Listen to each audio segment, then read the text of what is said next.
Jax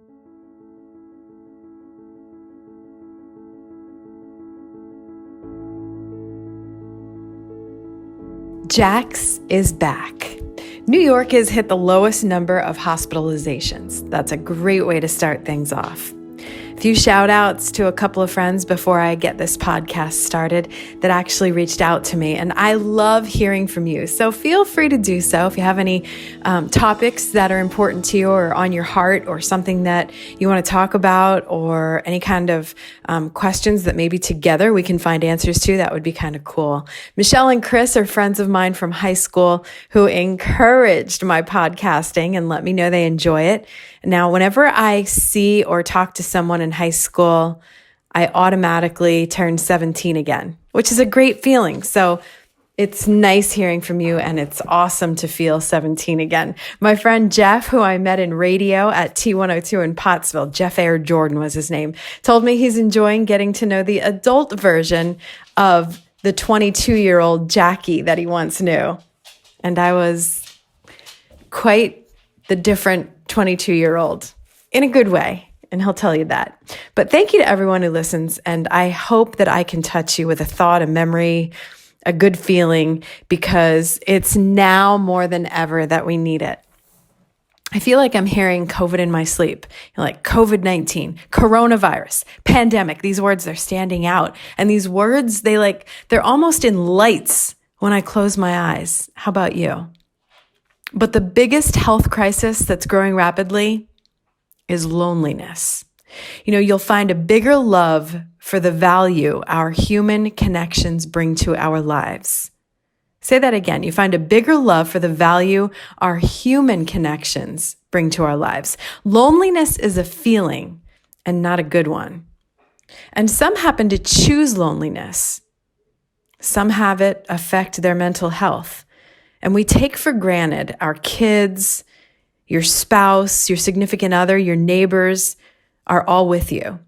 Everyone seems to take so much for granted. There are people who are actually alone, all alone in their house. So if you know someone like that, pick up the phone and call them. As crazy as it sounds, my kids are in their late 20s.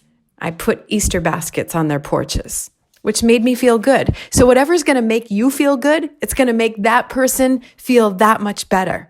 You can mail a letter to somebody who is alone. I think we call it snail mail now. Make them a video. Our phones are amazing pieces of equipment that can do just about anything. Put a flower on their doorstep. Social media can be your friend or enemy, so use it with caution.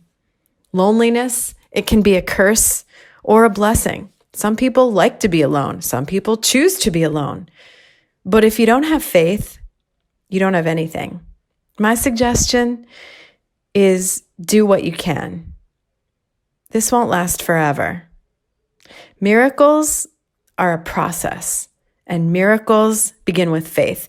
I was watching Cardinal Dolan on Easter Sunday in an empty St. Patrick's Cathedral.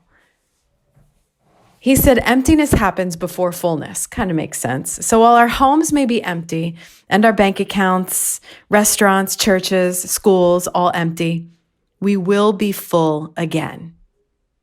Which takes me into a nice segue of being quite full and bloated with a surprisingly nice Easter. My husband, who is a Pennsylvania State Trooper, worked until 3 p.m.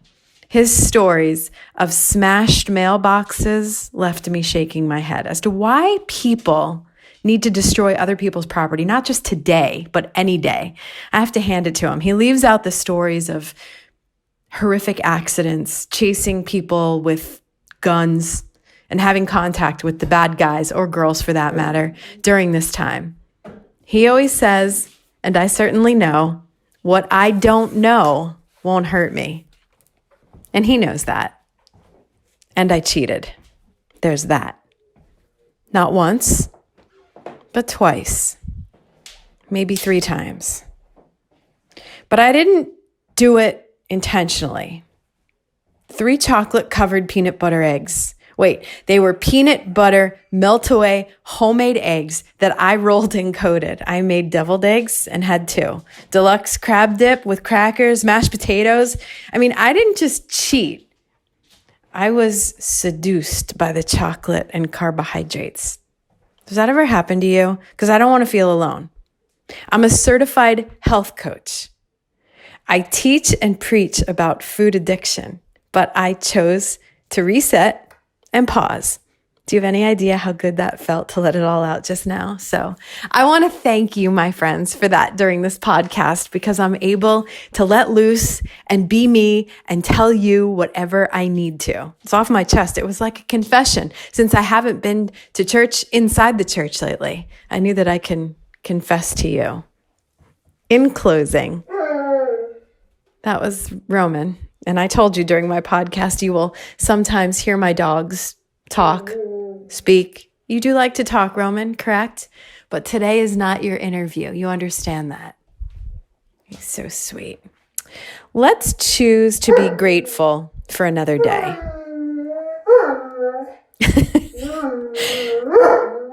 I'm not choosing loneliness, a world of depression, sadness, or fear. But damn those peanut butter eggs. We're all human. We all make mistakes. And remember, just remember this one thing. Miracles do exist, but they are a process. You can do it. We can do it. To healthcare workers, first responders, you can do it. Stay safe.